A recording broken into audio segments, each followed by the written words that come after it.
జై శ్రీమన్నారాయణ జై శ్రీమన్నారాయణ సమతా కుంభ్ 2025 మన తృతీయ బ్రహ్మోత్సవాల సందర్భంగా 9వ తారీఖు అంటే రేపు ఆదివారం నాడు ఉదయం 11 గంటలకు నెక్లెస్ రోడ్ పీపుల్ ప్లాజాలో సమతాయాత్ర కార్యక్రమాన్ని ఏర్పాటు చేయడం జరిగింది.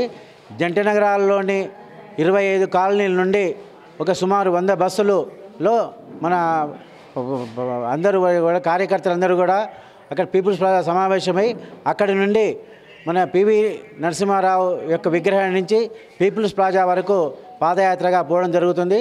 దానికి ముందు అంబేద్కర్ స్టాచ్యూ దగ్గర ఫ్లోరల్ ట్రిబ్యూట్స్ వారికి స్వామివారు అక్కడ వారికి పుష్ప సమర్పించి అక్కడి నుంచి జెండా అందరం కలిసి కార్యక్రమం పీపుల్స్ ప్లాజాలో కూడా పోవడం జరుగుతుంది.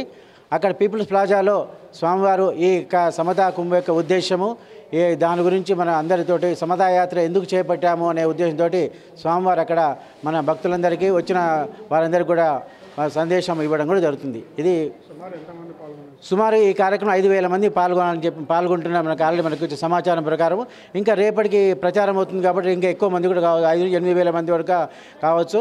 రాగానే అందరికీ వచ్చిన అందరికీ కూడా 10:30 వరకు అన్ని కాళ్ళ నుంచి అక్కడ గుమిగూడడం జరుగుతుంది. వారికి రాగానే కావలసిన పానీయము మంచినీళ్ళు కానీ మజ్జిగ కానీ అందించడం, తర్వాత కార్యక్రమం అయిపోయిన తర్వాత కూడా ప్రసాద వితరణ కూడా అక్కడ చేయడం కూడా జరుగుతుంది. మొత్తం సమతా యాత్ర నిర్వహించడానికి ప్రధాన కారణం అంటే సమతా కుంభ్ 2025 కార్యక్రమాన్ని బాగా చేయడానికి సమతా యాత్ర రామానుజ వారికి సిద్ధాంతం ఏంటి చేయండి. మనం ఇక్కడే కార్యక్రమాలు బ్రహ్మోత్సవాలు చేస్తున్నాము, కానీ ప్రజలందరూ అక్కడ తెలవాలి. అక్కడ కూడా ఇప్పుడు ట్యాంక్ బండ్ మంచి ప్లేస్ పీపుల్ ప్లేస్ అంటే వివిధ ప్రాంతాల నుంచి వస్తున్నారు కాబట్టి ఆదివారం కాబట్టి ఏంటి రామానుజ వారి సమతా సిద్ధాంతం ఎందుకు పెట్టారు అటు ఉద్దేశం ఏందని అందరికీ తెలియజెప్పడం కొరకే ఆ విధంగా ప్రజలందరికీ కూడా కార్యక్రమం తెలవాలనే ఉద్దేశం సమతా యాత్ర కార్యక్రమాన్ని ఆ ప్రదేశంలో తీసుకోవడం జరిగింది మనకి ఇక్కడ.